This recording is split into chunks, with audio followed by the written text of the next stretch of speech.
Never know. Back in the day, can I tell you all a cool story? I always talk about people coming to the Paramount lot back in the day mad at me. I've had Milli Vanilli stop by, and Tom Arnold was going to beat me up. I told y'all about that one night. By the way, Tom Arnold, we may get to scrapping and moving furniture, but Vanilli's not whipping my ass, okay? That wasn't going to happen. But then one day, the guard calls me and says, Suge Knight is here. You know how I asked all those questions? What does Tom Arnold want? Is he with Rose? I said, send Mr. Knight up to my office. Immediately, and I didn't even know what he wanted. Do you know what he wanted? He had a little boy with him. And the little boy was...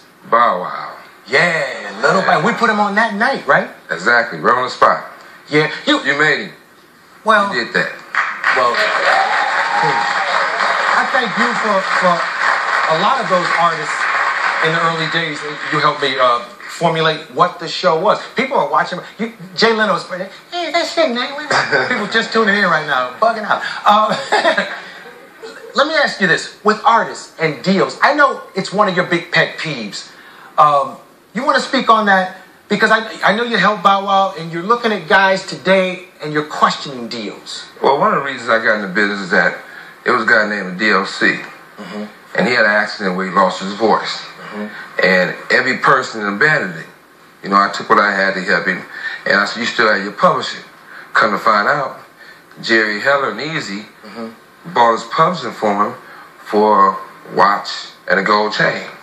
Then come to find out, Dr. Dre was getting 2 points off of anything he get. That means 2 pennies. Out of those 2 pennies, one went to Yellow, one went to him. So if you sold 100 million records and you only get a penny a record, you will never get rich. Yeah. So that was the thing that made me say, you know what, we shouldn't have to do a deal in Compton, have to do a no deal in Beverly Hills. It's still the same deal. We still doing the same business. It shouldn't have to be that the same deals is applied in the 50s and the 60s and is today. And one of the things you can't take from is like, I love Death Row, that was my baby, I love it, I enjoy the people on there, and we done that. And Pac still moves on and lives on, and every person from there I feel is successful. So that's a blessing. But more important is that we're supposed to learn from that. We're supposed to grow. And I'm not here to try to do a new Death Row. I'm not here to create a new Tupac. There'll never be another Tupac. No matter how much they shout about it, it's not going to happen.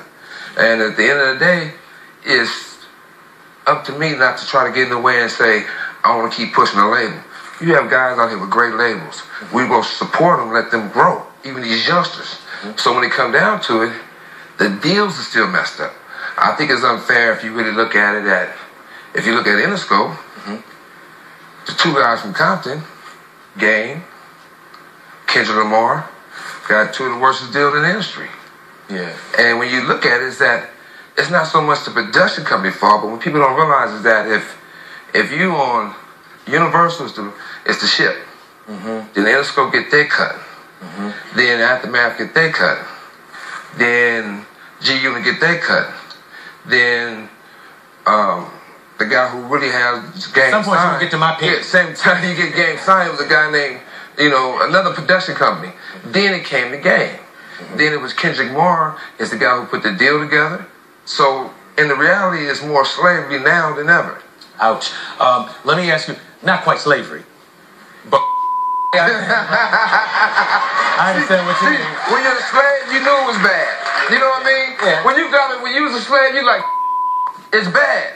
But it's worse when somebody make you be a celebrity and put you on a status and you thanking a person for like stabbing you in the back. Ouch. 12 years a rapper. Period. Let me ask you a question. I happened to be on Skype today talking to Harvey Levin and Charles at TMZ.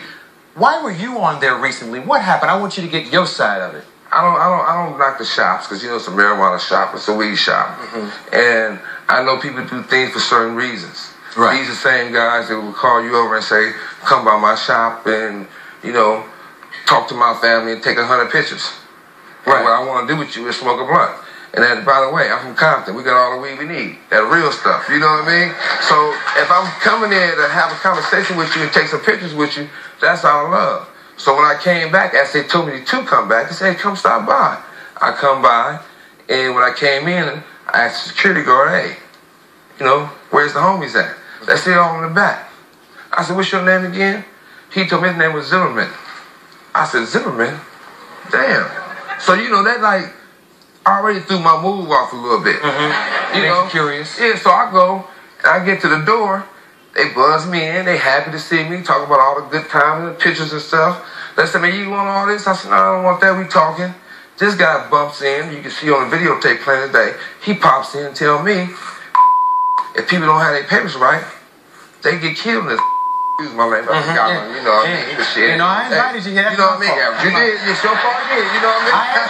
I asked you to come out of the dressing room. No, you didn't invite me, you told me, listen. Oh, okay, listen, he come on the freeway and said, look, I don't know what you're doing, but listen what it is. You know, you get here. So I just came here the way I am. You know, look, I don't have to put on makeup or nothing. I you know appreciate you being here and coming by and talking. And I know you got a book that's coming, so we're going to talk about that one day. Right now, I'm going to take a commercial. Please thank Suge, and I'll be back with Basketball Wives.